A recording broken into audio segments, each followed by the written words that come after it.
you, Gillian. I'll share my screen here. Let's see it there. If you could let me know if you see it or when you see it. Not yet.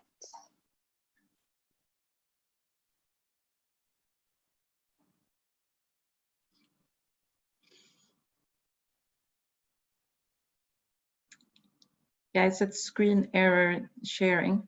Perhaps I need to.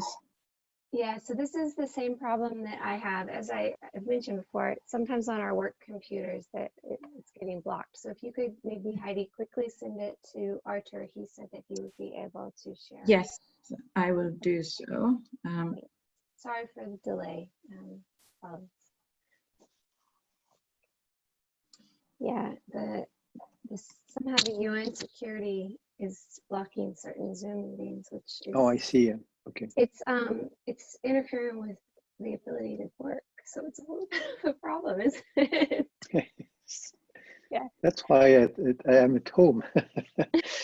Too many security in my institute. Yeah. Let's see. Yes, I'm sending it now, but meanwhile I could also speak maybe around it. So the idea of the whole platform is, as Gillian mentioned, it is a requirement from the request from the UN Environment Assembly that we put together something like this, and that it should aim to address various different aspects. It should be used to coordinate action on an ad hoc or regular basis. It should also be used to kind of centralize a lot of data and information that's available on the topic. And they recognize that it's a very busy space. There's a lot happening. There are many different actors working on aspects related to marine litter. And this is an opportunity then to have a centralized space where a lot of information and data can be hosted or feed into. But also the idea is really to connect the different stakeholders that are doing work, whether they're doing work in the same area or whether they're working on other different aspects but would need some more coordination, or whether they're thinking even of engaging in this arena and they would need to look at what is actually happening in the space. So with that in mind, we have been provided a lot of guidance from previous UN Environment Assembly resolutions that are, asking us also to help them prioritize where they put effort in terms of action. And the key aspects of this is, one second, I'm just putting in the slide.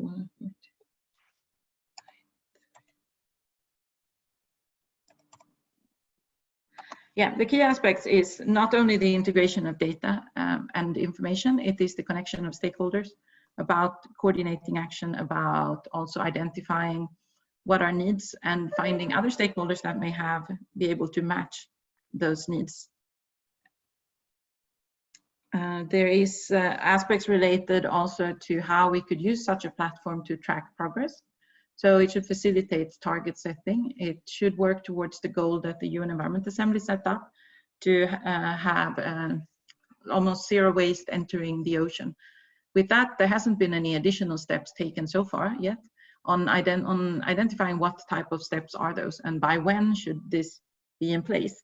So that's of course something that such a platform could facilitate processes that are discussing exactly that. How do you better define this global vision in setting up goals, milestones, reduction targets, and targets across many different indicators. Arthur, I think it's sent to you now, if you could have a look. Then we are also, as part of the platform work,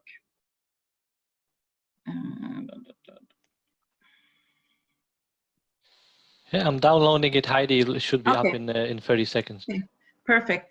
Because I think this is also an opportunity to look at then when we are measuring progress against various types of goals and targets. We do foresee that this could also play a role. There are a lot of voluntary commitments out there. So how could we use this platform to increase transparency also and progress against voluntary commitments by different groups, whether it's governments or private sector or others. So it's really, it aims to achieve multiple aspects of the problem that we're trying to address, but especially bringing together all the effort that's happening out around. So it's not an intention to, take over others' websites or anything. It's really just an attempt at making sure that for a user, they're not necessarily going to be super interested in who is providing the info, but that would of course be part of the platform. It could be everyone would be acknowledged that contributes to it, but their interest is how to solve the problem. So how can we in a seamless way provide an interactive experience that allows the user to get very targeted information that is directly relevant to the problem that he or she is trying to solve, and that also connects him or her to the relevant people, experts, the relevant processes, the relevant resources, technical or financial, and so on. So that's the aim. We foresee that the platform would be both for governments, for scientific and technology communities and academia, also for business, industry and private sector, NGOs, intergovernmental organization, other major groups and stakeholders, as well as private citizens, as well as processes. So how can we use this platform to support tracking progress against the indicators and goals of SDG 14? We have been asked to build on existing initiatives. So in that regard, we have then the Global Partnership on Marine Litter that's been mandated. We were requested UNEP to establish this in 2012 to bring together all actors working to prevent marine litter and microplastics by providing this type of global platform to share knowledge. So we see this platform as the digital arm of the GPML, where there could be guidance provided, but also collaboration with multiple entities interested in feeding into and contributing to this effort. The UN Science Policy Business Forum is another key actor, where we have been able to then connect with IBM, Kunal will present later, on the work to do some pilots on some of the aspects of this platform. And central, of course, to UNEP's work is the World Environment Situation Room. So in the long run, this project or platform would, of course, have close linkages and feed into and vice versa with the World Environment Situation Room.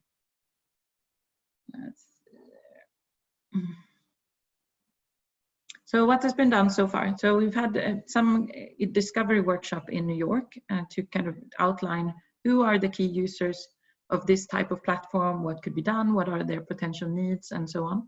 But that, of course, needs to be further developed in terms of have we rightly captured the needs of different user groups, or is this something that should be better developed? So we are looking at some sort of consultation process over the next few months, looking at different stakeholders.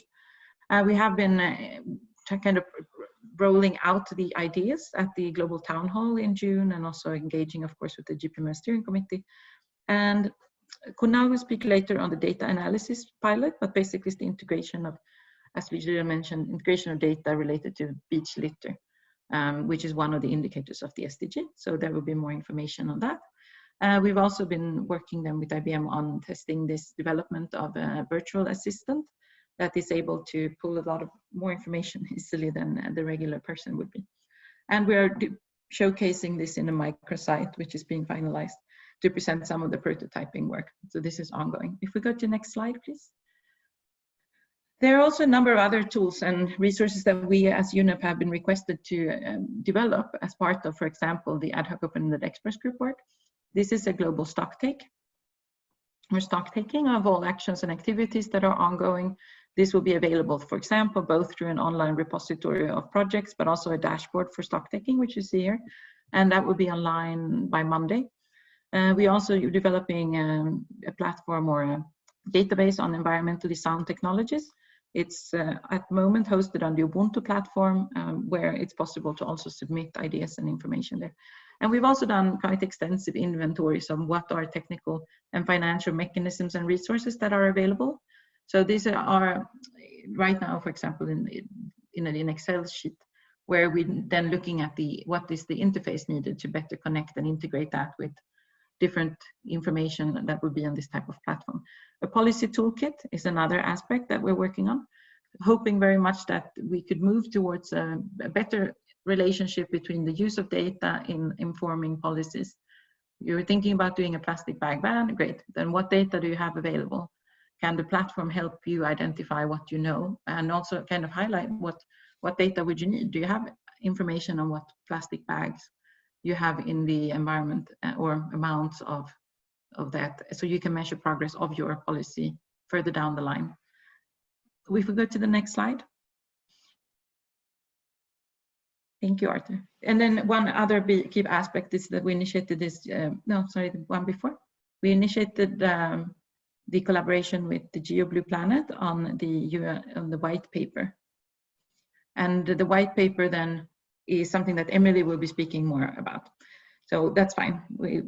I don't have to mention more about that. That is the data related portion of this big platform that we would be discussing more in detail later. We are also doing outreach to key partners and stakeholders, acknowledging that this is a big community, lots happening. So what are data partnerships? There could be, there are also strategic partnerships with others that want to do platforms. Can we integrate and come together? There are tech partnerships that may be possible to leverage or to include or make available to this platform. And there's also knowledge where a lot of information may have been compiled already that would entities would be willing to feed into the platform in one way or another, either through an API or by putting it into the database that would be uniposted. So if we go to the next one. Yes, next one. So when we're looking at the specifications here of how do we approach these different things, we see an interactive part of the platform, which is a virtual quarter deck, where we would have a number of different functionalities. We're currently structuring them a little bit better than what you're seeing on the screen, but this is kind of from the initial brainstorm that we had. So the items in red, like the mapping and layering, we think there could be a considerable value in being able to overlay different types of data layers, whether these are related to areas with high biodiversity versus accumulation zone areas for marine plastic litter, whether it's shipping routes where you have high pressures on fisheries, also where you have a number of models that are being developed, with Eric he will present one of them, looking at the plastics flow. So where do things go? Where are they coming from? Where does it end up in other regions or countries? So that would be one aspect. The search aspect is of course exemplified by the virtual assistant to some extent, but also looking at ideas how to ensure and better strengthen the search for relevant information. Matchmaking, could we do a match.com for marine litter, but focusing then on more connecting different experts with other experts or people in need of expertise or resources or financial or technical resources. And then the interacting part, how can we ensure that this platform is a space where, a forum almost, where different players can use and interact continuously in different virtual rooms or through different virtual tools. So the ones in red, we believe we will have it ready by UNEA, the UN Environment Assembly, by February. We would have made some progress on these ones. The others are things that we are discussing, but we're also checking with partners what they are doing and where there could be an opportunity to partner and have different entities doing parts of this. If we look to the left, we have a number of databases. So many of these are already existing, and it's just more of a matter of seeing how they best can be integrated and be most valuable to a user that comes to the platform, and also interconnected. So it's assessments, financing, review, studies, overview of policies, the projects that we're doing in stock taking, technologies, etc. And to the right, we have the external data sets where we see then partner opportunities for different partners to feed into through maybe APIs or apps in contributing what they're doing to something that is for a smoothless user experience and being part of the whole process. And at the bottom, we have the key stakeholders to mention, but at the side, we have the processes, which is of course important. How could that feed into and vice versa to inform progress measurement? Next slide, please. We can go to the next slide. Just some initial thoughts about what the home would be, but the next slide would be, we do see it as some sort of a dashboard, interactive or personalized experience where a user could be choosing what they would like to see or not, where there are many dashboards almost with graphs and stats representing whether it's a country or a sector or something like that. If we go to next slide. Then yes, so we would like very much the feedback in general. If we go to next slide, and that's the last one. So there are some different points that we are setting up discussions with different partners what are valuable aspects? How do you, are the specific personas that they partner we would be discussing with are particularly interested in or related to? And how could this platform be used to support the work of different entities? So we're happy to, if there's an interest by different people that are online, we're very happy to set up shorter discussion points to have an initial check-in on what people are doing and ensure that we take this into account when further developing the system. So thank you very much. This is a very quick overview, and there will of course be many more presentations now after me that will highlight and exemplify much more of the different aspects of the platform. Thank you.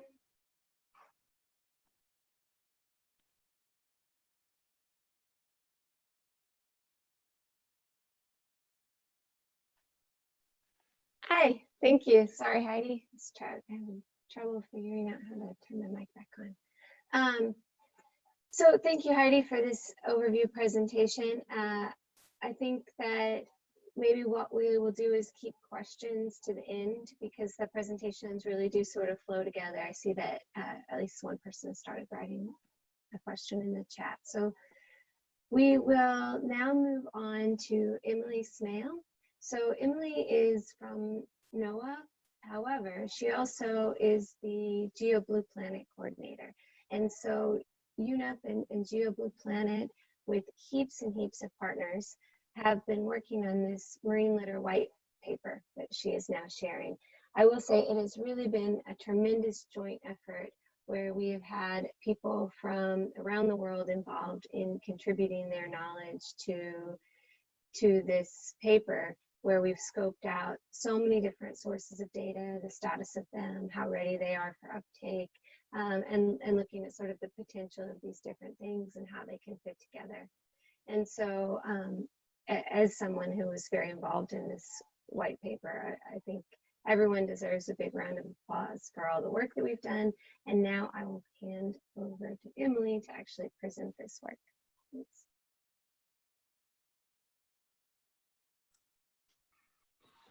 Thank you, Jillian. So I will give an overview of this white paper. As Jillian mentioned, this was a collaborative effort from many different stakeholders.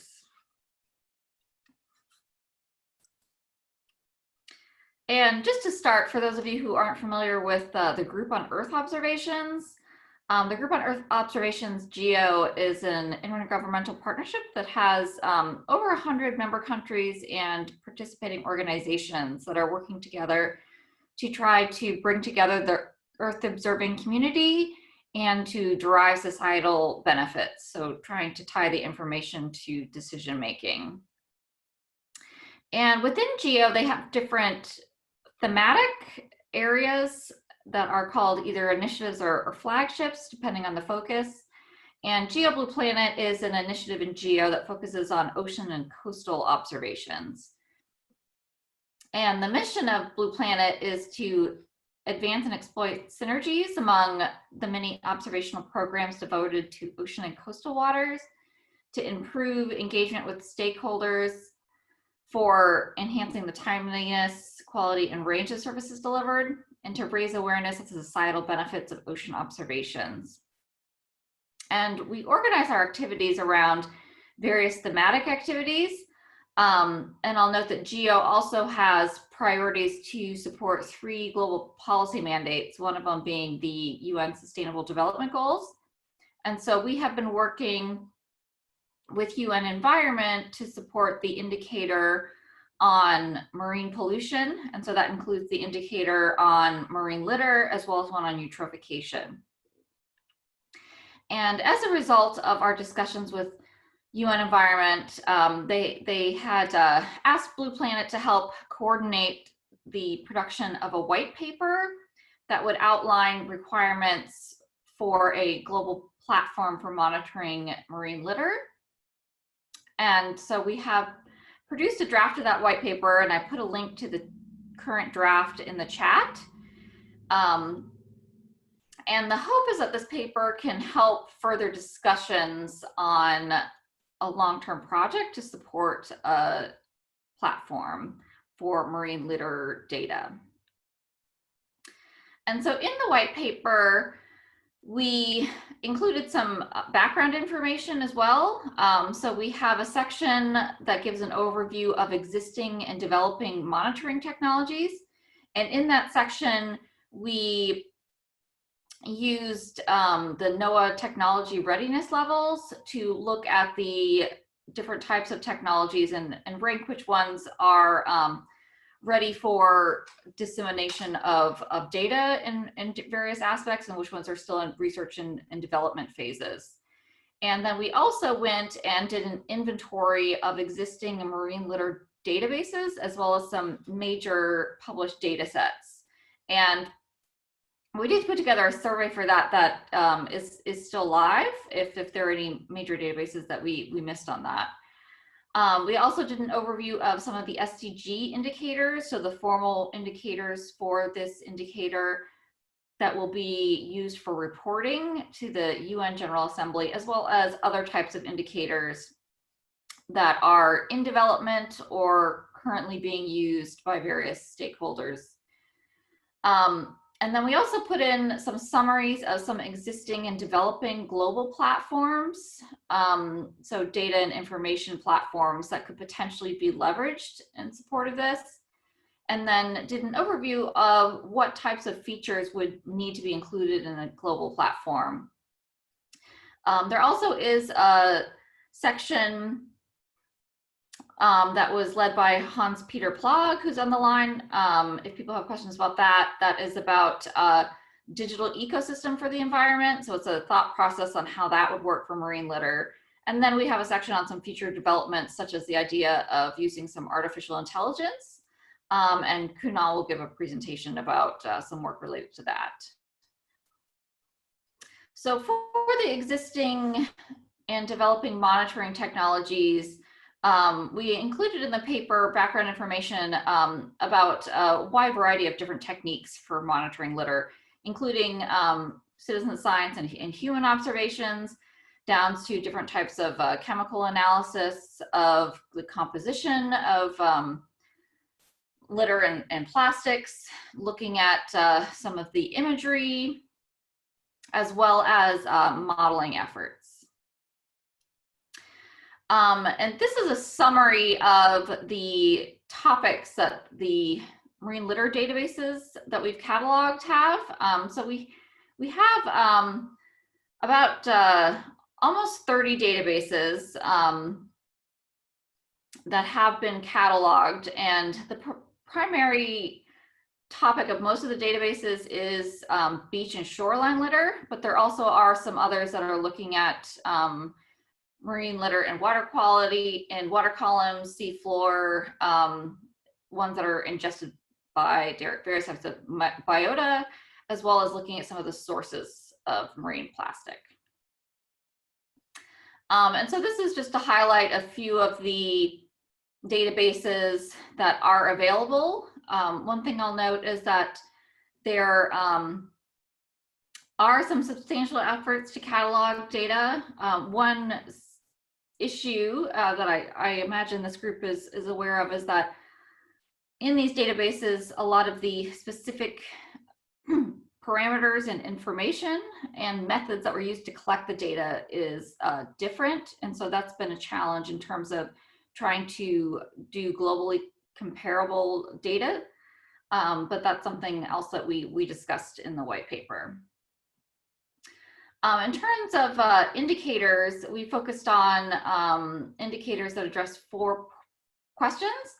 One is, what is the abundance, distribution, and composition of marine litter, and are these attributes changing over time?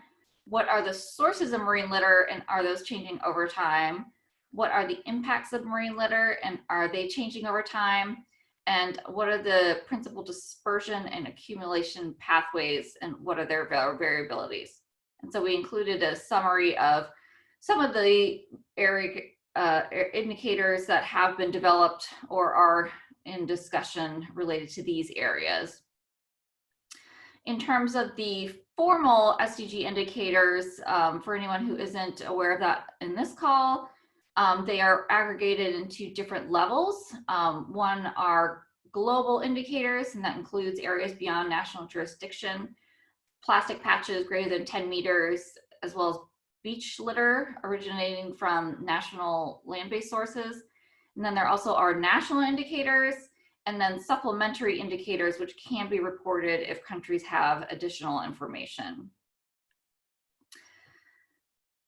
In the section that we have some existing data platforms, we included some that are specific to marine litter, such as the eModNet program, which is a European effort to catalog litter, as well as some international databases that are in development or are being conceptualized. So right here on the left, I have an image of the geo data infrastructure. IOC also has an effort to produce a global data information platform, and then there are other efforts that are summarized in the paper as well. In terms of proposed features, we outlined that the platform needs to address focus on the usability, who is going to be using it and what are they going to use it for. It needs to be accessible to a variety of stakeholders. So we want to have the data as open and integrated and accessible as possible. It's important to have different levels of capacity, which Heidi touched on, depending on what types of users you have, and that there needs to be wider support for this. So obviously having it be mandated by the UN environment stakeholders makes it important, but we're also hoping to get other types of buy-in. And then also going to link it to what types of governance frameworks are included, and then also looking at considerations for sustainability, that if such a form is going to be put together, we want to make sure that we have it put together in a way that we can sustain it long term, so that we don't run into an issue where there's a very useful tool produced and it's not sustainable.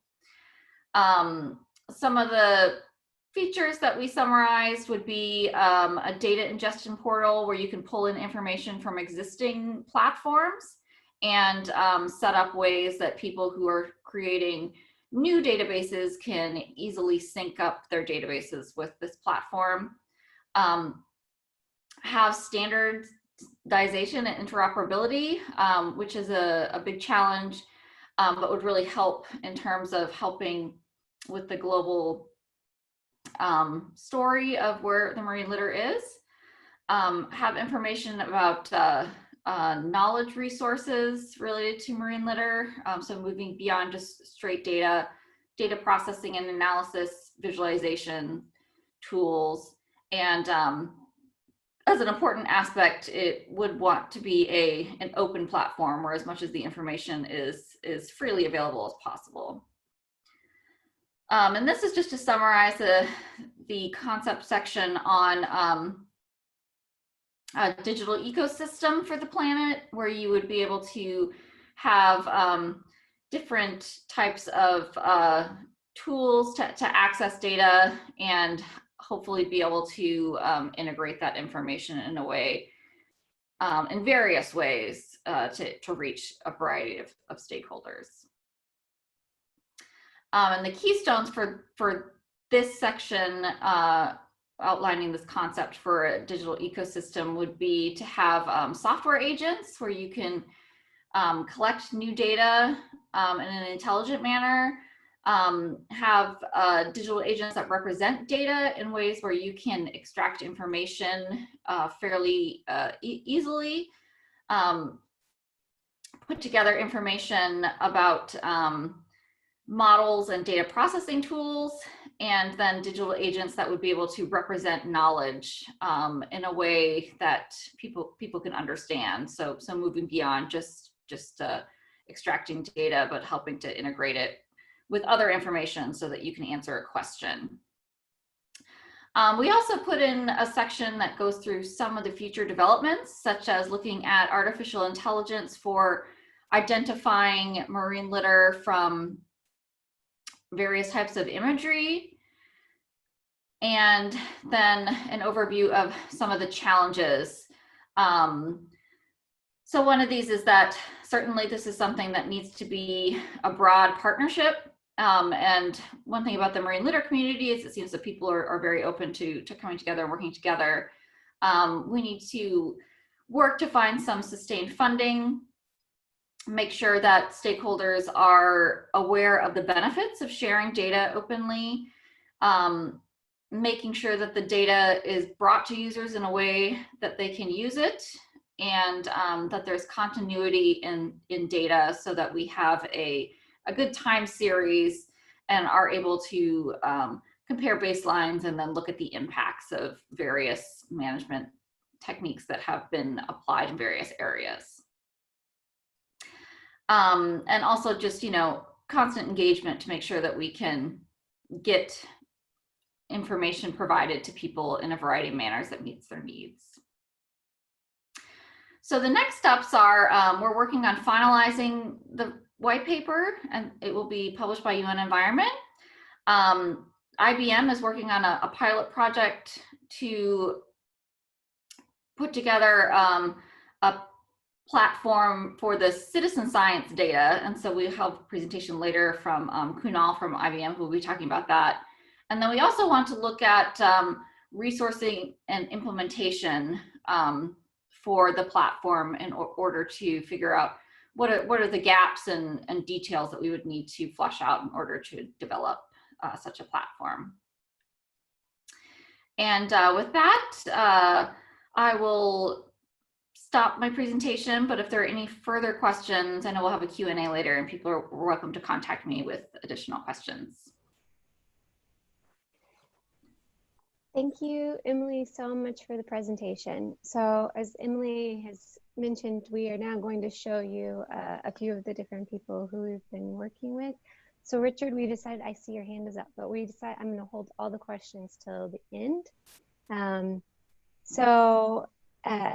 Because I think Emily's presentation was very clear, and I see that, if there's anything that is just super confusing, I suppose you can put it in the chat.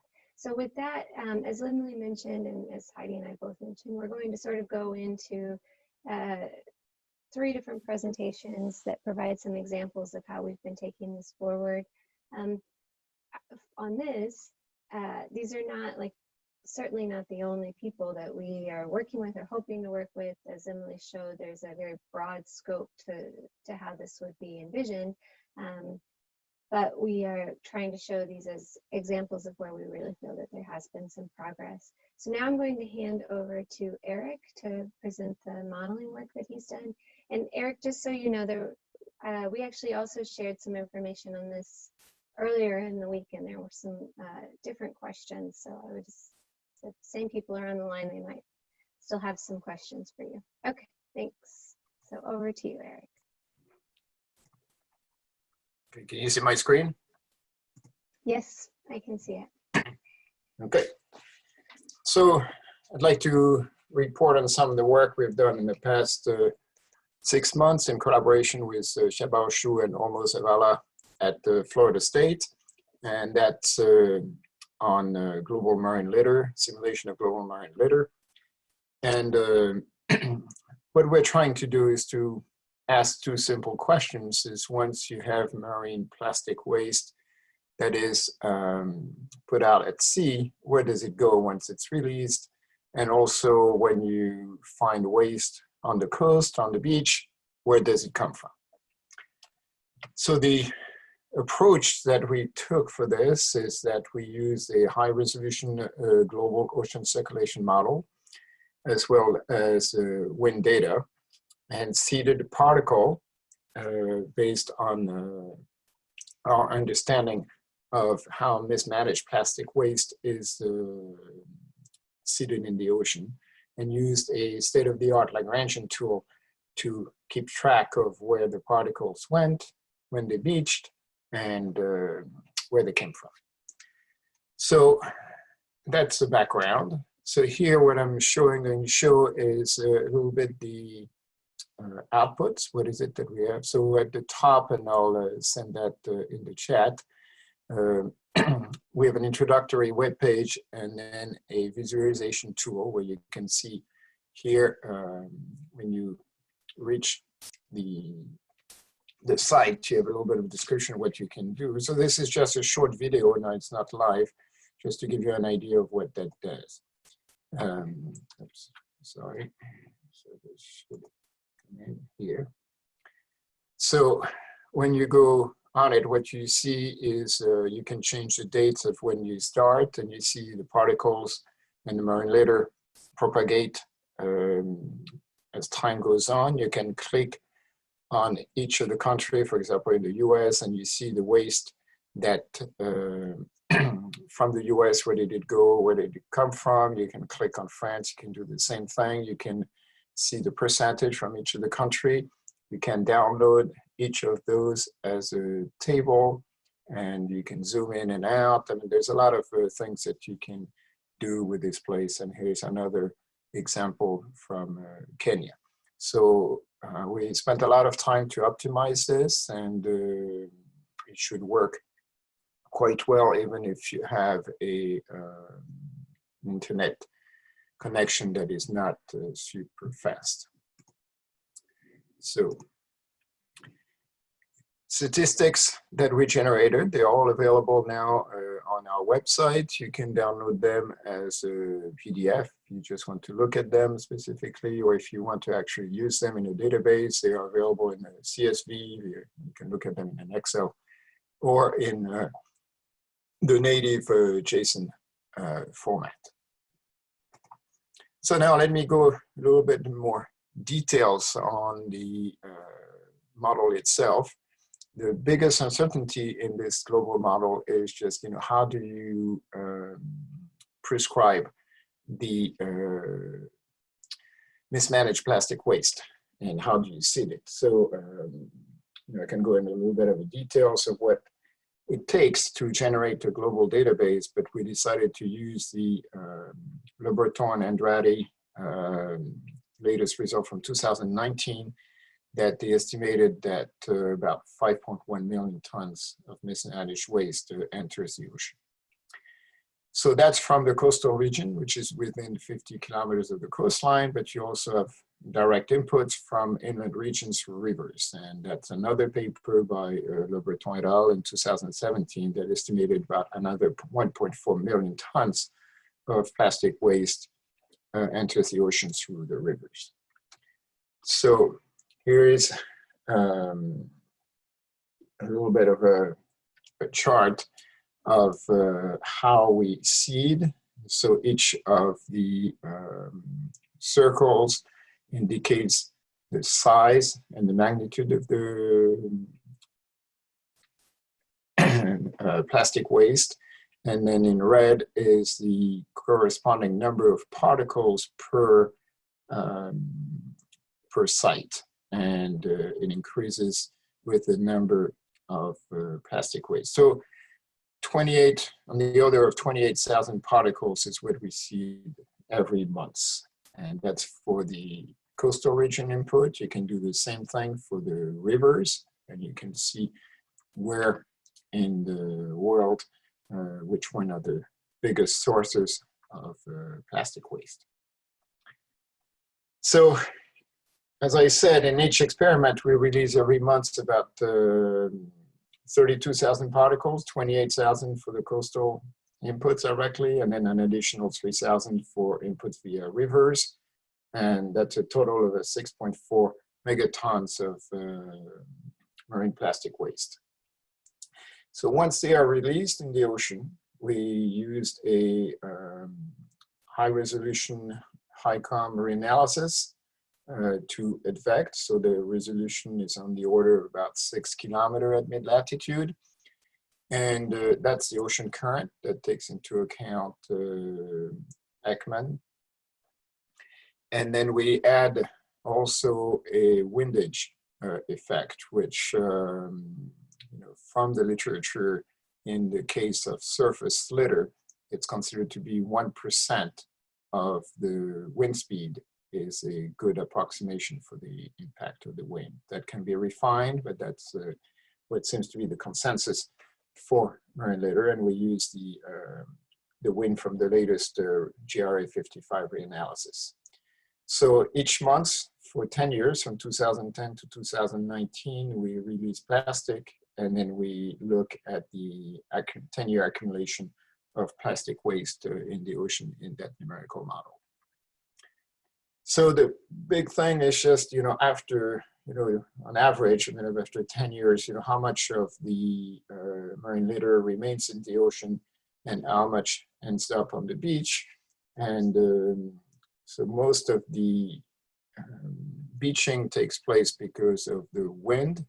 We do have also a small random walk component to take into account all the motions that are not resolved by the ocean model.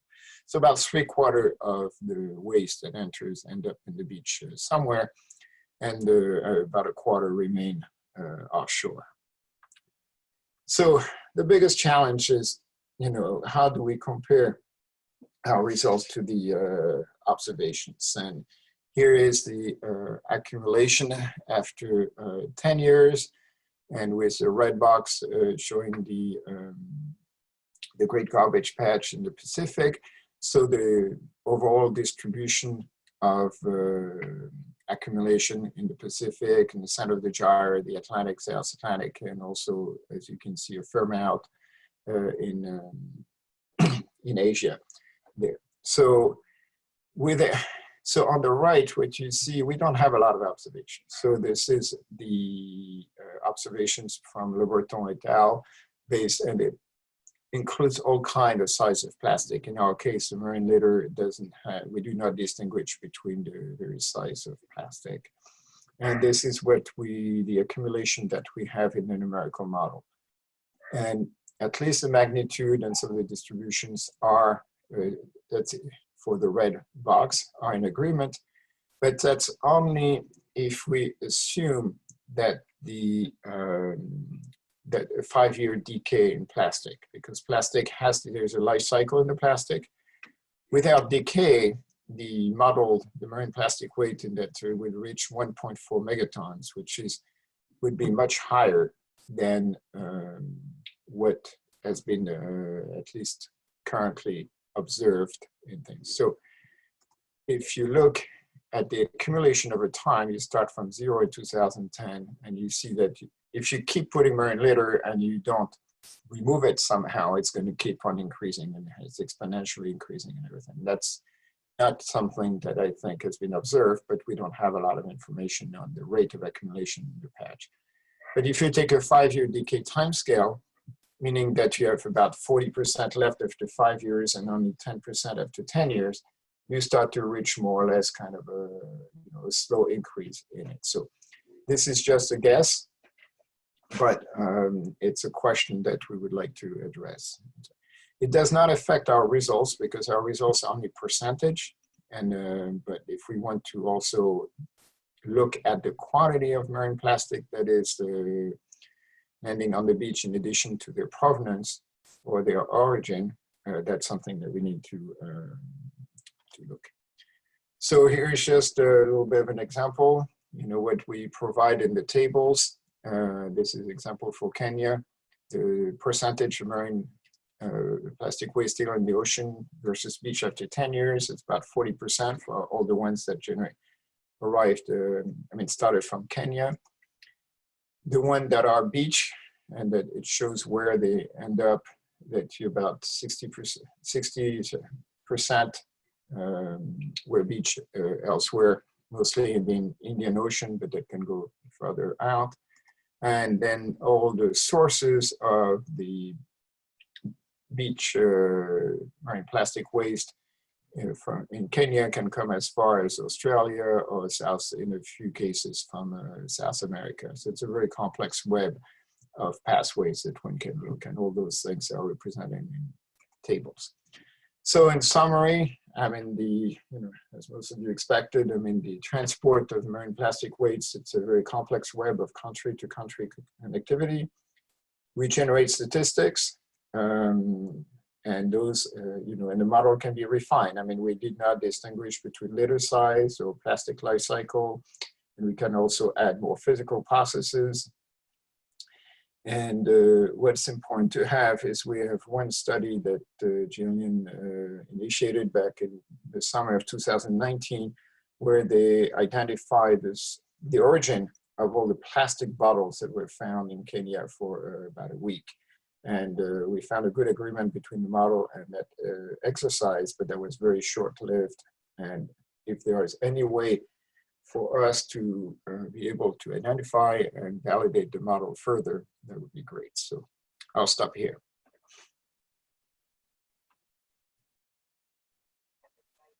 Thank you very much, Eric, for the interesting presentation. So I think we will just move directly on to Kunal from IBM. He, as I mentioned, is going to also sort of give us an overview of some work that's been done under the auspices of this global platform, focused really on trying to estimate beach litter density and then expanding from there. Kunal, over to you. Thanks, Jillian. Thanks for the intro. I'll just get started.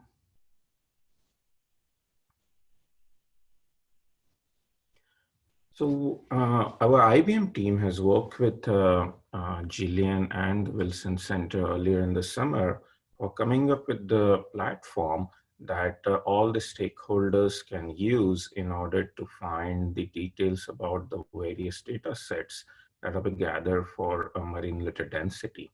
So this provides a framework that can be used for coming up with an estimate about how much is the baseline marine litter density, as well as coming up with various ways so that it can be expanded and integrated with the future data sets.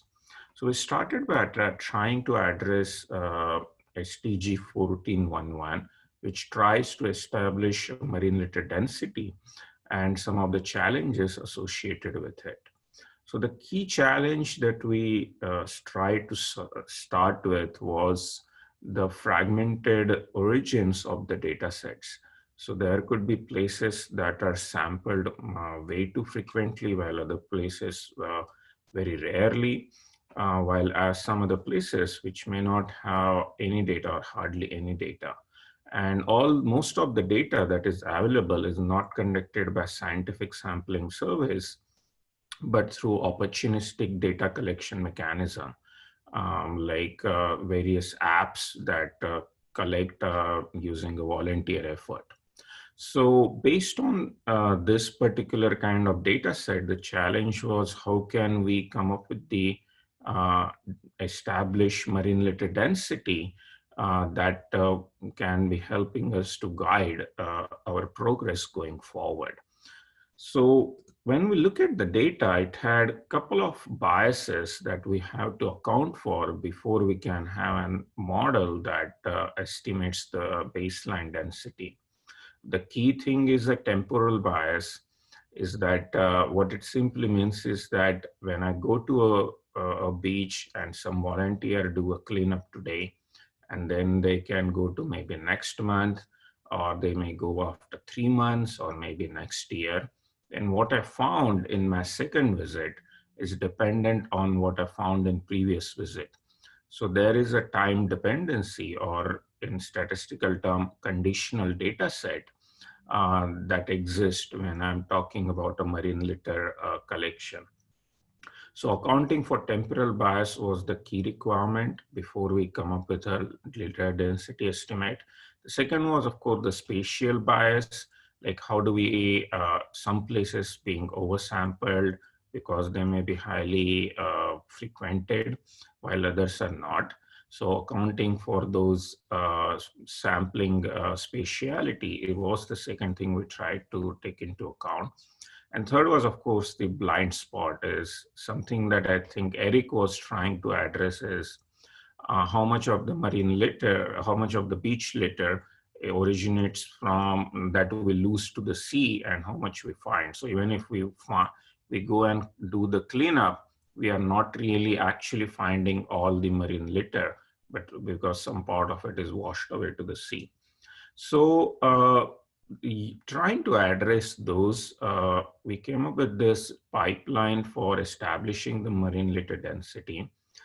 The process starts by cataloging all the available different data sets. So for this purpose, we use Watson Knowledge Catalog and use the combined data set that was curated by Wilson Center and Earth Challenge project. So this is the combination of 3 different data sets that we currently utilized here, which includes Marine Litter Watch, NOAA dataset, and the Tides Ocean Conservatory datasets for last 4 years. And once the data is cleaned and conformed, we try to come up with a baseline marine litter estimation. For doing this, we use a Bayesian approach, which tries to take into account the uncertainties in the data and use a Markov chain that takes into account the dependent or the conditional nature of the sample. And then you finally use a Gibbs sampling algorithm to come up with a posterior estimate. Once we have a baseline estimate that has been calculated, we can of course use this to come up with a various kind of tools that can be of use for all the stakeholders. Things like predicting how much volunteers you need to clean up a particular beach, as well as what Emily was suggesting earlier is what kind of policies help us go towards a zero discharge, or like banning a plastic bag, how effective that is. And of course, track the changes with the help of a visualization. So what we did so far was primarily based on structured data, but we can always extend the pipeline with the images data set and have an image recognition model built into it, as well as establish the authenticity of the images that has been collected. Like, is this the image really taken on that beach? Is the sample of somebody clicking a picture and submitting me is really reliable? So this is some kind of work that we are continuing to do with Wilson Center and Earth Challenge at the moment. Here is a slightly detailed view of how did we establish the marine litter density. We, as I said, start with a Bayesian approach and use Markov chain Monte Carlo sampling technology, method in order to come up with the estimation. For this, we treat all the cleanup events as a single chain that is dependent on the previous event. So like the event 4 is dependent on 3, which is dependent on 2, and which is on 1. And we create this ergodic sequence with the help of Markov chain and then come up with the final estimate. The idea here is that this provides a framework which is flexible and usable for any similar use, which a community like you can adopt and establish to any other similar data sets. What we did here was primarily for beach litter density. As I said, starting with the beach litter data sets available, did a lot of cleaning and activity, and then came up with this framework that can be used for any future approaches. What do you see in the blue are the estimation approaches that we have adopted, and what are in the gray are some of the other options. For example, for doing a Bayesian approach, you need to establish a prior. Now, for this particular calculation, we took a prior for each of the beach year because we found that year-on-year data for different places varies greatly. However, we can always establish a prior by different method, and the community can come up with a standard so that once a baseline standard is established, it becomes a foundation to track the progress using the same methodology and adopt it across globally so that it is easier to track and measure the progress using the same benchmark. Once we establish a dashboard, we would try to visualize it with the help of, once we establish a baseline, we try to visualize this with the help of a dashboard. So this is a pilot view of how we can take a look at it. Oh, I'm sorry, I'm probably not sharing my dashboard. Just realize it. I hope dashboard is visible now. So this particular dashboard is trying to show the marine litter density for each of the beaches for which we had the data. We can slide up and down based on the years. Once we click on a beach, it shows one is like what is the total and the plastic litter density which exists. What's the location? When was it last cleaned? Which organization, which volunteer organization cleaned it? And most importantly, what was the collection method that they have used for doing either the cleanup or the sampling survey for this particular location. The individual cases based on the estimation methodology can also be used to establish the marine litter density for the country level, as well as track the progress year on year, like for both the total litter as well as the plastic litter, and how the debris are changing as per different year, different debris type. This kind of show a quick view of how much is the plastic, and this are collected for each country and which countries are doing better and worse, so that again the progress can be easily measured. For some large countries, like let's say like the US, that this can also be broken down by different states so that we can identify some places which are which are more prone, and we can target the policy actions towards those particular places. And lastly, this is the view of cleanup effort. One is what type of debris which are being normally collected and how this change year on year. For example, cigarette butts top up the list, which countries are leading in the cleanup effort, and get a quick view about the size of the debris that they collect and how much is the volunteering effort involved. For example, the size here shows largest for Ghana because they collected largest amount of marine litter. On the other hand, Malaysia and Canada has a lot of volunteering events and a lot of activity, but not so much collection. So the size here denotes the country.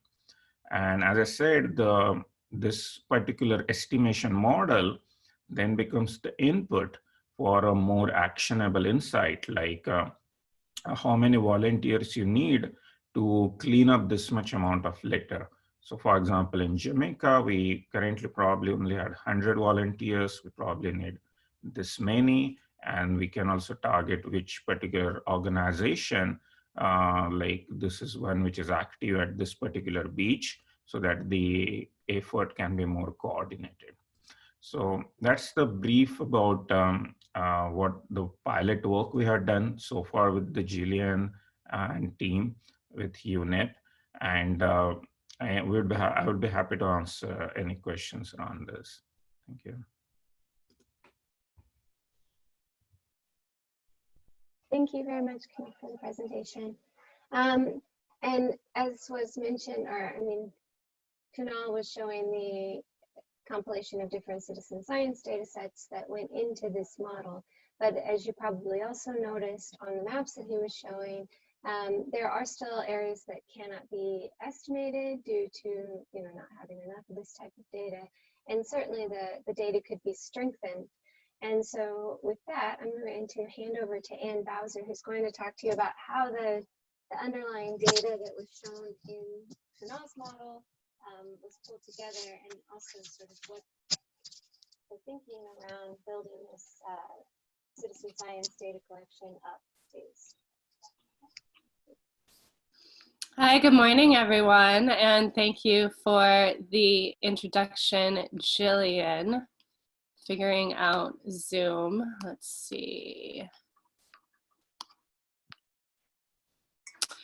Okay, so following Kunal's presentation and before the discussion, which I'm really looking forward to, I'm going to talk about citizen science inputs to the global platform. So a lot of what I'm talking about today was grounded in the work that began with the white paper and the intellectual organization of this problem space, and then was also carried forward after our contribution on a technical level by Kunal and his team.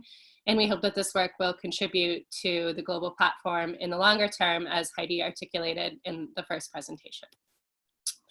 So I believe that there's a really good familiarity with citizen science among people who are attending this workshop. But just for a quick overview, in essence, it's any form of public participation in scientific research. So as mentioned earlier, one popular form of citizen science for marine debris is surveying beaches, cleaning them up, and then cataloging the items that were retrieved. There are other methods as well, including scuba divers collecting debris from the seafloor, analysis of microplastics either in water or as ingested biota, and then also opportunistic microplastics litter collection through a number of apps and citizen science projects worldwide. There are two areas of citizen science that have always intrigued me, well, three. One being the idea that a lot of this work unfolds in local communities. It's started to solve a particular local problem that is often unique. There's a promise for using participation to motivate the people who are contributing to spark action, including individual action, and then encouraging citizen advocacy. And then lastly, there's also an opportunity for reusing local data in different national and global research and assessments, including the Sustainable Development Goals. So April 22nd, 2020 was the 50th anniversary of Earth Day. And in recognition of this milestone, the Wilson Center teamed up with Earth Day Network and the US Department of State to launch a new citizen science platform called Earth Challenge 2020. And our idea behind this was to take advantage of this milestone to modernize the environmental movement, help make it more participatory, and create more avenues for data-driven decision-making through citizen science. So we set out with two goals. One was to create more high-quality data for reuse and decision-making. And the second was to help support a more educated, empowered, and activated global citizenry. The methods for achieving these goals were primarily integrating existing citizen science information, which is what I'll focus on today, and also creating a new mobile application that encouraged people to take direct policy action after contributing data.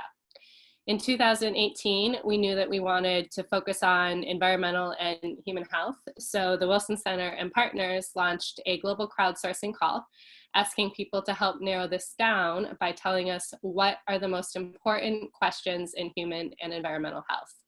We got responses from 7 continents, including a research station in Antarctica, and narrowed it down to 6 research areas: food security, water quality, insect populations, air quality, climate change, and plastic pollution.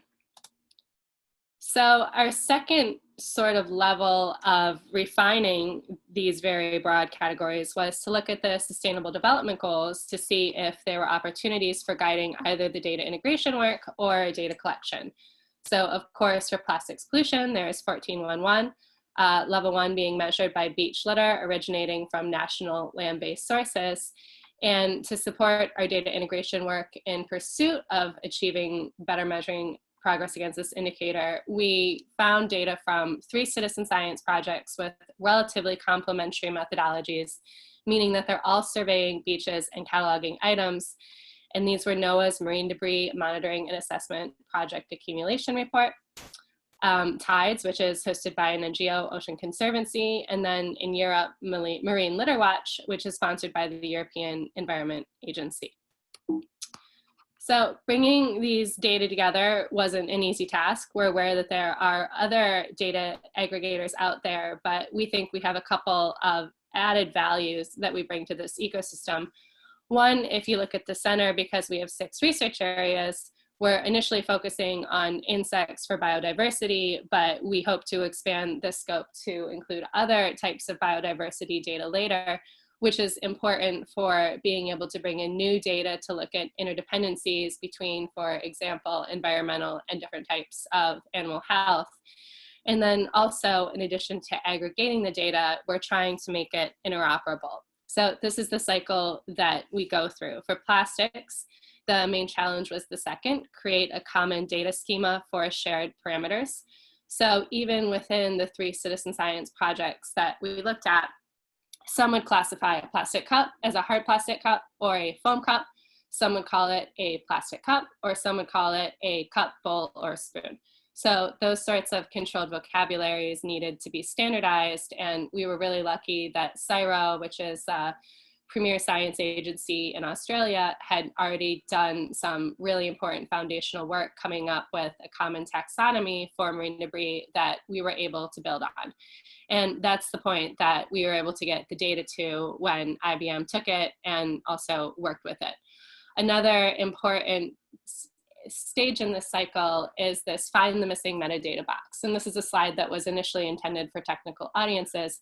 But what this means is that there's a lot of information needed to understand how to responsibly and ethically and legally reuse citizen science data. So things like information on data quality, things like, is there a standardized data license? If not, is there a link to a terms of use or a terms of service agreement? We're trying to capture all of this information in our data aggregation work to support IBM and a range of other partners who might want to use the data that we're bringing together. And then also to demonstrate the value of interoperability and aggregation, we decided to make a couple different data visualizations. If you attended the citizen science session, you probably saw my colleague Matisse present this one. One of the things that we did was map the top 10 types of plastic pollution from each country. So this is using an integrated data set across the 3 citizen science projects from 2015 to 2018. And our motivation here was inspired by knowing that in places like Washington, D.C., which is where I'm currently sitting, understanding the specific types of plastic in the environment has been very productive in informing local bans around things like straws, for example. So we did this to satisfy, in part, the goal of bridging citizen science with opportunities for policy change. A second thing we did, which we initially intended to just showcase how much citizen science was happening everywhere, was mapping effort of cleanup events. So in Turkey, for example, you can see that there were 36 events within the 2015 to 2018 timeframe, involving over 2,350 people and surveying quite a length of beaches. We actually found an unintended use case for this type of analysis that we were excited by. We're working with Ghana right now, and there's an opportunity to do this with other countries to actually look at our aggregated data and figure out exactly which of the 3 citizen science projects are most represented in a particular area. And then also specifically what organizations are conducting beach surveys, so that if a country like Ghana is interested in working with us through their National Statistics Office to do more citizen science monitoring specifically for SDG reporting, we can offer them information on the specific organizations as well as the citizen science projects that have already been doing these types of activities to get them a head start. So our role in the system as we see it is bringing together as much citizen science information as possible, and then working with partners like IBM and the Global Platform to help elevate its impact.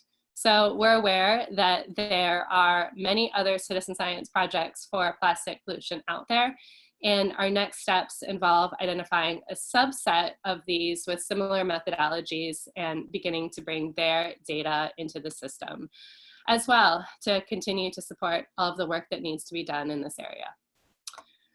So thank you for listening, and I look forward to the discussion.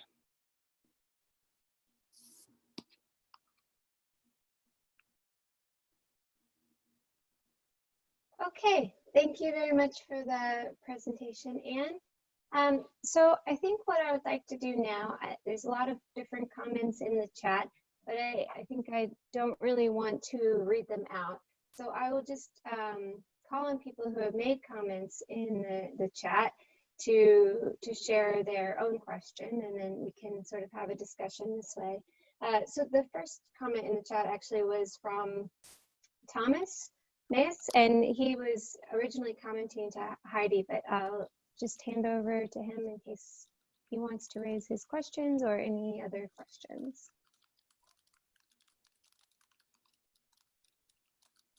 Thomas? Oh, he says his connection is too bad, so I will share his. Oh. Do you want? Yeah. Can you hear me? Yeah. Okay. So, yeah, I was just asking Heidi in relation to the global platform because there's different initiatives, and I was wondering if there was any idea about which room is going to be the World Environmental Situation rooms, or are there some different more platforms in the making? That was the first part. The second part was in relation to the initiatives which are ongoing, and there is a stock taking which has taken place, but come to the evaluation. A lot of these projects are in different stages. They are directly or indirectly targeting plastic waste. So how would you see the evaluation process going? That was it.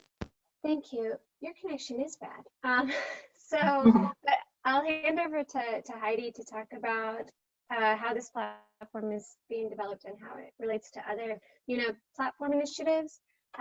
And also the stock taking, which she didn't really present on, but is something that UNEP has been extensively working on. Yeah, thanks. Yeah, so we are coordinating within UNEP with CIFL, that's the for enterprise systems. So ensuring that there is a uniform approach over UNEP, how to use and how to structure work. I don't see that everything would be sitting within the World Environment Situation Room, but it has to be linked with it. It depends on the various aspects and applications. It depends on the partnerships that we can establish where a lot of external information may be provided. So we are following up with the team of the WESR to discuss some of these things. We're trying to get an idea now with many different partners about their needs and trying to ensure that there are not 5, 10, 20 different platforms on marine litter, but hopefully we can all come together and create one that we are all kind of happy with and can take forward. With regard to the stock taking, there has been, as part of the other work under the ad hoc open-ended experts group, there has been an analysis of effectiveness undertaken in terms of response options, where the stock taking, a broader grouping of stock taking is taken into account. So there are like archetypes that have been developed, looking at level of maturity, impact, and so on. So there is some work ongoing, and there will be a paper on Monday uploaded describing a bit of that work on the analysis of effectiveness. We're using the bow tie methodology to analyze this. But of course, that's, it could be a much more in-depth piece of work, but with the time we had, that's what we've been doing. I also saw a question by EGD, and I could take it now on prediction. So Kunal mentioned some things about prediction, so that level, you could predict level of effort needed to reach a certain level of impact. But also, I would love to see potential prediction work, and we don't know yet who, we're defining this, in terms of, well, if you put in place, what this is the situation you have now, if you put in place these and these policies, what might be the level of effort or cost that you will be dealing with at a later stage? So that's a bit more over time. There could also be prediction in terms of risk of things becoming marine litter. If you are in a hurricane prone area, maybe then the location of your dump sites, then they may be very relevant during a certain time period of the year, like the Caribbean. So what are the risk level that you could add to prediction? So these are some things, but also, of course, it's kind of scenario. I guess you could play with scenarios over what would happen at different levels and so on. Thank you.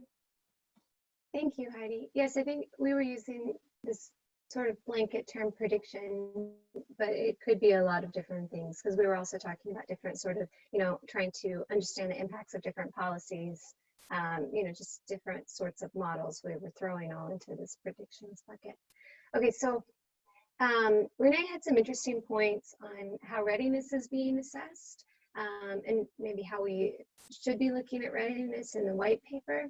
And then, so I'll hand over to Renee to make his point. And then after that, Christoph had a number of different points related to the different presentations. So I'll go to Renee and then to Christoph.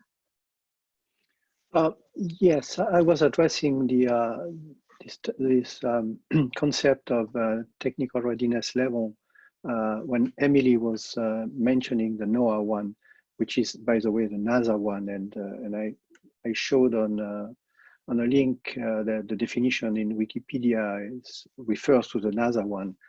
In Europe and especially in France, a TRL concept has been used mainly by the companies, industry, because they started from let's say level 1 to 9, and 9 is a product, and they sell a product. So that's this type of mind setting that the company have.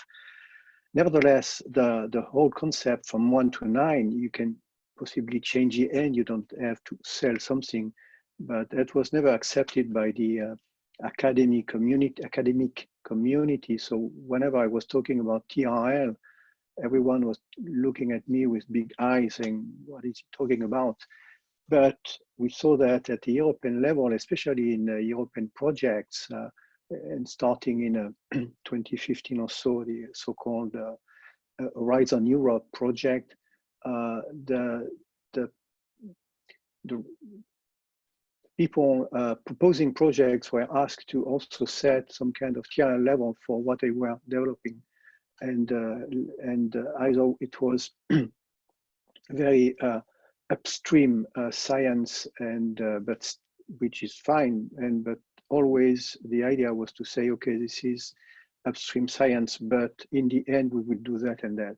So I was not sure that the complete number of people and participants were aware of what TRL meant, and why I made some comment. And I saw a very nice and interesting comment from Sanae about could we have a TRL per indicator. So I refined what, maybe I'm wrong, what she wrote, by saying that we could say that this indicator, how is it on this scale, like the TRL1? Is it something that we could say is at a very upstream part, TRL1 to 3, or is it already in a research community with development of technologies to measure them also, which is level, let's say 4, 5, 6, where there are demonstrators and things like that, and so on, and continuing on, going to an indicator which is stable, and we know what technology, we know we don't sell it, but we know that it's a very high level. So that was my idea, and that's what I wanted to catch up in the comment. Thank you for that. Emily, I don't know if you want to respond. In the white paper, we did include like a numeric assessment of readiness. So, you know, for each indicator we have assessed readiness. It of course is a little bit subjective, but I also do think that it's very useful. I don't know, Emily, if you want to add there. Yeah, thank you. So in the white paper, we did it for the section on various monitoring technologies. So for example, various types of microscopy, or using hyperspectral imagery analysis and things of that sort.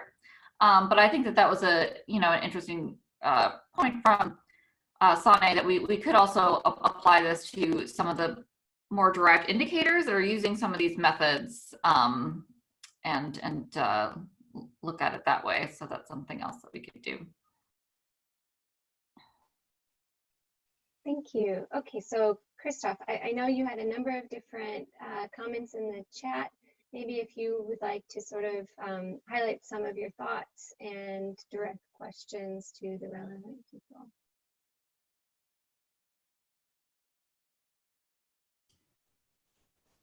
Good morning. I'm sorry. I just discussed with Eric on the idea that exactly as we showed yesterday during the modeling session, this kind of results could be model dependent.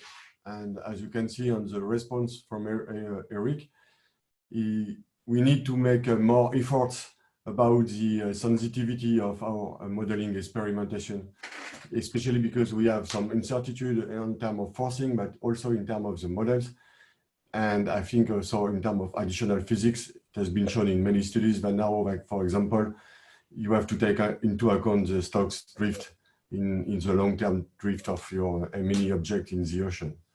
So the discussion turned around this, and maybe one solution could be also to think about some intercomparison between different type of models using the same forcing or the same scenario, depending on how you name it, but at least to look at what exactly the physics of the model is doing on the dispersion. So maybe Eric, you may complete my points.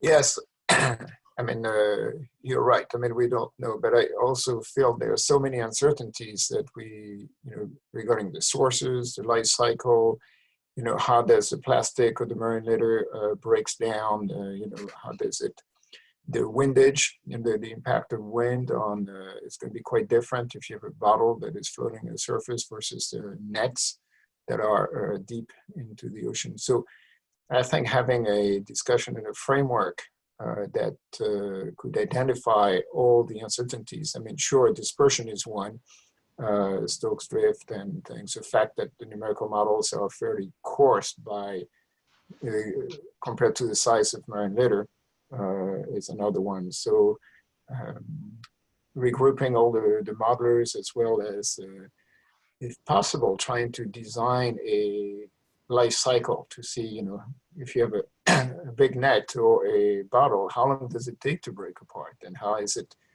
going to be, it's going to be affected quite differently depending on the size. And I think that's one of the major limitations in addition to the one that Christophe mentioned.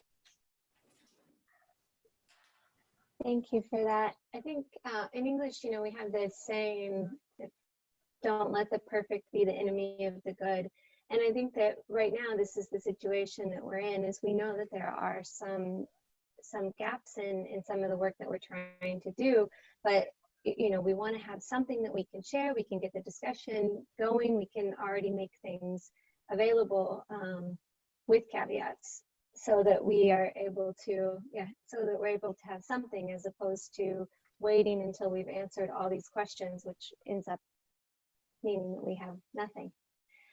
So I'm now going to turn over both Alex Tura and also Gilbert had some questions on the different citizen science efforts and how this works, and how these could be sort of set up to engage people.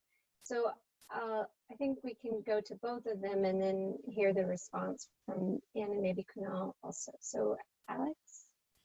Yes, Gillian, thank you. In fact, it was more comments. First, talking about some kind of tools that could be based on these efforts Eric presented, like the extended country responsibility and perhaps global markets on marine litter, like the CO2 market. Perhaps this could be interesting to discuss, because it will bring the responsibility of countries, will turn it into resources, into money. And like CO2, it could be interesting. I'm not advocating on that, but it's interesting to think about that. The other point was related to the citizen science, the cleanups. Here in Brazil, we have several cleanups led by companies that are more events than cleanups. So it's more for advertisement of the brands than producing effective data, the proper data on those things. And then give some feedback on that, saying that you are using validated or information or robust information. And in the end, in fact, I have only one question that is related to the photographs. I think Kumal presented that, and I would like to know how this kind of information, beach photographs of marine litter, is being transformed into information, because we have the same challenge here, and it would be nice to have a feedback on that. Thank you, Gillian. Thank you. As I think these are good points, and we do have this issue where we need to make sure that the data that we're bringing in is good, while at the same time sort of trying to maximize the information available. Gilbert, I'll let you make your point also in terms of rolling up different citizen science projects. And I see that Richard also wants to come in, and then we'll hand to Anne and Kunal. So Gilbert? Hello, thanks for the presentation on citizen science. I really appreciated the idea that they used the bottom-up approach in coming up with the leads on the 3 areas that they are looking at: marine litter, air pollution, and the other one. My question will be like, which challenges did they face in terms of setting up of everything of the citizen science project? And how can which others can learn from if they need really to replicate such kind of project in future? That was my question. Thank you. Yes, exactly. Sort of how do we share these lessons and roll this up to have global applicability? So now I'll let Richard go, then Kunal and Anne respond, and then we can have another round of questions. Really excellent presentations, really lucid and informative. The one thing that I missed was this discussion or presentation about size and mass, which is a point that I made earlier in the week. And I mean, Emily, this very nice presentation, and I haven't read the white paper yet, but it seemed there was lots of discussion about abundance, and in a lot of the subsequent talks, lots of discussion about abundance, but not about size distribution or minimum size, and about mass. Unless we can really get a handle on this, we cannot do our mass budgets. We cannot really say anything sensible about where this material is going to and what happens to it. So it looks as though most of the material in the natural environment is probably below 200 microns. There's vast majority of it, the mass is there. Very hard to address with citizen science, hard to do even with more professional science as well. But we need to at least get this information about the material, which is probably the source for most of this microplastic. So it's not a waste of effort doing the cleanups, definitely not, but we have to have that information on mass and minimum size, I think, if we're going to make sense here. So I would ask Emily, is this going to be a focus in the future of the white paper? Thank you, Richard. So when we were doing the analysis Emily, yeah. We have lots of questions. So I think if we can go first to Kunal to answer the questions related to sort of how he sees the photographic image recognition that was asked just by Alex. And also, I mean, he can also discuss why we decided to go with counts in the model. And then we'll hand over to Anne to talk about sort of scaling up some of these citizen science efforts. And then we'll come back to you, Emily, for how we bring in mass. And I think Kunal and Emily will probably, I mean, Kunal and Anne will probably also touch on why we went with the count data in the work that we've done so far. Thanks. So, Kunal. Yeah, thanks, Gillian. So to answer the question on image recognition, I think that's one of the problems we are currently working on is that we have the data, but then how much of that data is a useful information? So anybody can collect an image, submit it to a website like a challenge. Now, is that image really taken on a beach, or somebody just taking a screenshot of somebody else's image and sending me over? Or so we are thinking of running some image forensic analysis that tells us how authentic the image data is. Then second is how many of those images are correctly labeled. So that is where artificial intelligence can help us in finding data reliability, as well as finding out how many of them are really relevant. You know, anybody can maybe take a picture of a wood on a beach, but then that's not really relevant. So some of these challenges, we are currently working with Anne, US State Department and the UNEP as of right now, as we are speaking, as the next set of action items.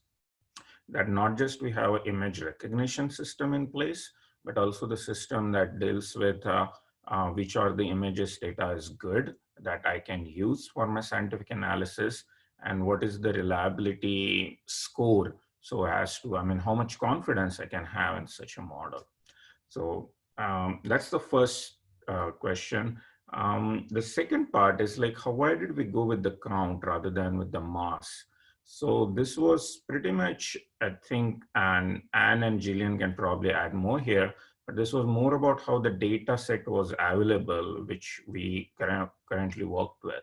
So NOAA, TIDES, and most of them are currently collecting data by counts. I think only NOAA, when they does the scientific survey, they look at whether it is a microplastic, mesoplastic, or others. So availability of the data is a challenge there. In terms of the framework, once we plugging in the size is an easy thing. But I mean, Gillian, feel free to add if there was another reason like that. But this was more of a thing that we took based on what data we could currently get. Yeah, I mean, this I think is the exact point of Richard. I actually do think with image recognition software, we will have potentially more possibility to identify mass because of the fact that, you know, in an image, you can tell the difference very easily between something that's this big and this big and this big. Whereas you know, when you have actual people just that are counting things, you know, they might not be reporting that. I will now hand over to Anne, who's also super familiar with this data, to answer some of the questions on, again, rolling up and how where the possibilities are to bring in images and also maybe mass. Anne. Gillian, sorry. I just wanted to add a small part because I saw the Alex Tura question, the last one, and being in the field also of image recognition and machine learning and so on, to add to what Kunal has presented also, nowadays when you have a picture which you know that it's real of an object on a beach, then you can process it through using machine learning or deep learning techniques to in order to categorize and find out, okay, what it is really and to what kind of category it belongs. So that's a process which is now normally possible at the level of the platform, for instance. So I think that it replies to the question from Alex Tura, because when you take the picture, of course you have to send it somewhere, but let's say to the platform, just to simplify. That was just my comment. Yeah, I'll actually build on that if that's all right, Gillian. Yes, I was going to say yes. So we think a lot about the image recognition problem too, because so much of the data that we could bring together are opportunistic. And I mentioned next steps for bringing in other types of data. Literati is a great source of information that has, I think, over 55,000 photos of litter, much of which will be plastic. And there's also the Marine Debris Tracker app that has about 15,000 images in addition to, I think it's 7 or 8 that we have right now through our mobile application. So this is potentially a very large data set of opportunistic images of plastic. The primary problem, which limits applicability for machine learning, is that they're poorly or inconsistently labeled. So for example, rather than using controlled vocabularies, a lot of projects are using a tagging system. So someone who takes a picture could say, this is a Coke bottle, this is a plastic bottle, this is a bottle. And you can do some machine learning actually on those labels to try to come up with common buckets. But we see a need to actually do a crowdsourcing campaign as the first step to maybe go through and consistently label all of the images, as well as designate whether they're in an aquatic, I'm gonna get this wrong, a freshwater, terrestrial, or marine environment. So that's one step that we're trying to take to advance that work. Going back to Alexander's question in the chat on data validation and data quality, I just wanted to clarify that we don't see our role as a gatekeeper. We're not only bringing in validated or high quality data. What we're trying to do is develop controlled vocabularies for articulating data quality practices like our volunteers trained. Is there a standardized quality assessment where you can conclusively label this as research or consumer grade, and then through that documentation process, letting external users identify whether it's fit for their purpose. And then the last comment in regards to scaling, with the recognition that we're not actually a project, we're actually a platform. I think there are two approaches that people are talking about. There are some researchers, including at YASA, who are talking about pulling together a paper or a toolkit or something which would be along the lines of best practices for citizen science for plastic pollution monitoring that could get at some of these vocabulary issues, for example, and then probably other aspects related to data quality as well. The second approach is kind of recognizing that there's going to be a proliferation of local activities that are motivated differently and do slightly different things, and then try to reconcile them after. And that's the approach that we've been taking. Thank you, Anne. So now I'll hand over to Emily to talk about sort of how they're bringing mass into the white paper and any other issues that she wants to address on this, and then we have questions from Costas and Peter. So we'll go to Emily, then Costas, then Peter. Thank you, Jillian. So we do have weighing of marine litter as one of the techniques for measuring it for mega, macro, and micro litter.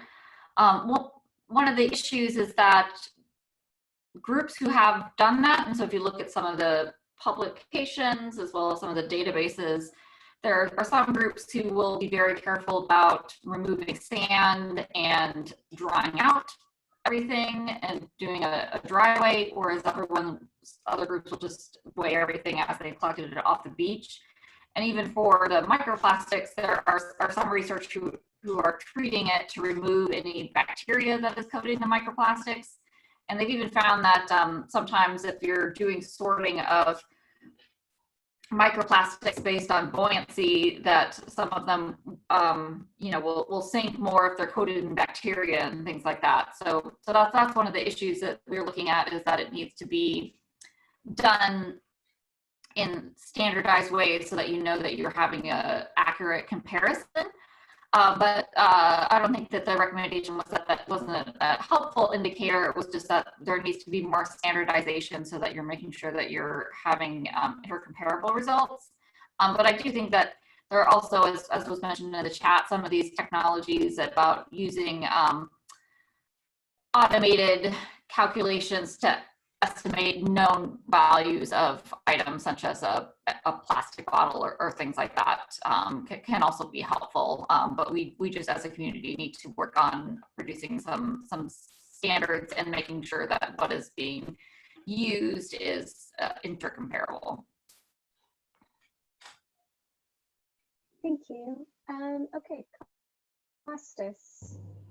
Yes, hi. I want just to make a comment than a question, just to comment on what Alexander asked and Kunal said before, that we could have a common methodology to collect data from the beaches. We do that using drone technology.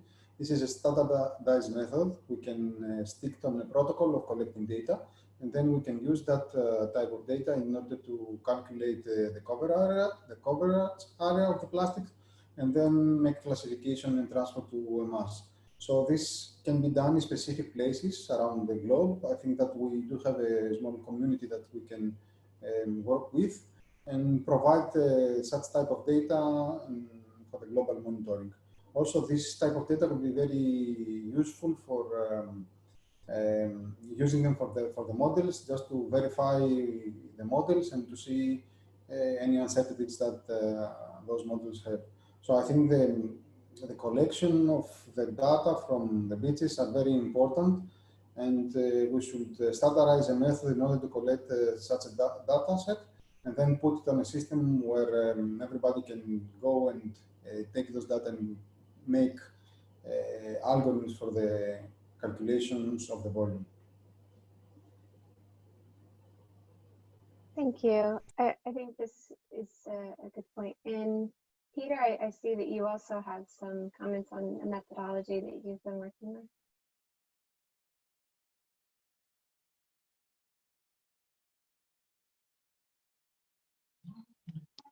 on. Yes, sorry, can you hear me? Yeah, it was using machine learning based on some citizen science data. This was under the Plastic Tide, the project which I founded, and what we did is we did some initial kind of proof of concept to combine image recognition of marine litter using box-wise segmentation. So you draw a box around the litter rather than kind of pixel-wise, which is much more the shape of the litter item. And we started work on using, for example, a SLAM algorithm to estimate volumes. It worked, but we needed more data and we needed more time essentially. But so the point is, whilst you're estimating the size area or the hotspotting and of litter, it is possible that you could also, if you can gather that data alongside it as well, especially if you're using drones, because you could capture all the rectified imagery in that. So, thanks. Thank you. So I think we probably need to wrap up the session. I would encourage everyone to stay online for the next session, where Hans Peter is going to be leading a discussion on what is knowledge. And I think that the discussion that we're having is very linked to that. So I mean, if you consider that what Heidi showed at the very beginning on how we see the global platform, we want to identify what knowledge we need, which is things like a mass balance approach, but we also have to look at what we have and where the potential is. And so, we need to identify sort of the step-by-step phases that are going to get us from what we have now to what we can have in the future, in the near future, or even in the further future. So right now we're in an amazing situation where we do have all these new technologies, new data science techniques, people working on global models that weren't possible in the past. Even things like what Eric was doing, this wouldn't have been possible at all without cloud computing. And so we have this amazing potential to generate additional knowledge, but we also are not quite there yet, and we're still making a lot of assumptions in what we do, and some of the things are not quite well enough developed for us to fully roll them out. So what we're doing, is trying to say, okay, well, what do we have? How can we bring that together? And then how can we identify key partners and people who are modelers, or people who have this expertise to fill in these gaps, so that in the future we are able to do what Heidi was calling predictions, where we're able to just go onto a platform and say, I want to understand the situation in my state, or I want to understand what's going on in the beaches near me. I want to understand where the litter is coming from and what I could do about it. And we would have that information just readily available for people in governments to better understand their situation and understand what would be the impacts of a plastic bag ban if I were to have one in my area. And so I think that, there is heaps and heaps of potential here. And this has been a really great discussion, because I believe that at least all of the people who chimed in can really be part of how we move from where we are to this future where we have knowledge available that people can actually use to influence their daily decisions. So with that, I'll... Could I add something? This is Heidi. So just thanks everyone, and thanks to presenters also. And as you can see, there's such incredible work ongoing, and this is just a few. There is a lot of other work ongoing, and I really like the idea of also thinking about what are next steps beyond this workshop and over the next few months. I see the role of UNEP as potentially being an entity pulling together a lot of the people and groups working on models to try and look at what is the interrelationship, how can they build on each other, and so on. And yesterday we spoke about identifying on Monday technical workshops that we could do. And we are planning to have, we're hoping to have a International Marine Debris Conference in 2022. That's of course far ahead. But I think that there could be would you think it's a good idea to have some sort of working tracks leading up to that conference, which would start now almost? We have UN Environment Assembly coming up. There is an immense appetite from governments and policymakers in knowing what is the best thing to do depending on different contexts. And UNEA will take more decisions. There will be more resolutions on marine litter. So there is this, is very well placed in time to try and now bring everything together. And we hope we can count on everyone to be involved in this global platform. It's a huge undertaking, which we can't do alone. So thanks. Thank you, Heidi. So now I'll hand over to Renee. I don't know, Renee, if you want to say anything before we wrap up or make any sort of general comments, and then we can conclude our session. Oh, thank you, Gillian. Yeah, that was a very interesting session. I noticed, because I've been in all the sessions, that at least one question was asked, which was common to many sessions, and it looks like that nobody has really an answer. It's about the life cycle of plastic in many different models or measurement or observation and so on. That was the underlying was this question. Yesterday it was addressed, and François Galgani, for instance, gave some insight on the fact that some of this plastic at a given size could be re-injected to the surface through some mechanism and accounted in a different way. So there are lots of uncertainties not directly related to directly related to the life cycle, but also I think that we are in a state where we have at the same time a global view, and also the observation that we know how many plastic is produced. We have an idea of the observed plastic, and there is a discrepancy in between the two, that some of the plastic disappear somewhere. And I think, as I understood from different sessions, that we don't know. Of course, we'll never know, and I'm a scientist, so I know that I'm always missing something. But a big part of this plastic is somewhere, and we don't exactly know where. So that's, I've heard that in different sessions, and it could be a good topic to address, and just projecting the idea. Okay, where could it be? And not on the moon. I mean, it's somewhere. Yes, okay. Global budget of plastics. I see that. Thanks. Okay, so I think everyone should take a 5-minute break and walk around before you join the next session, which I think is in 5 minutes, right? Yeah. You sure? I thought so. When is Hans' session?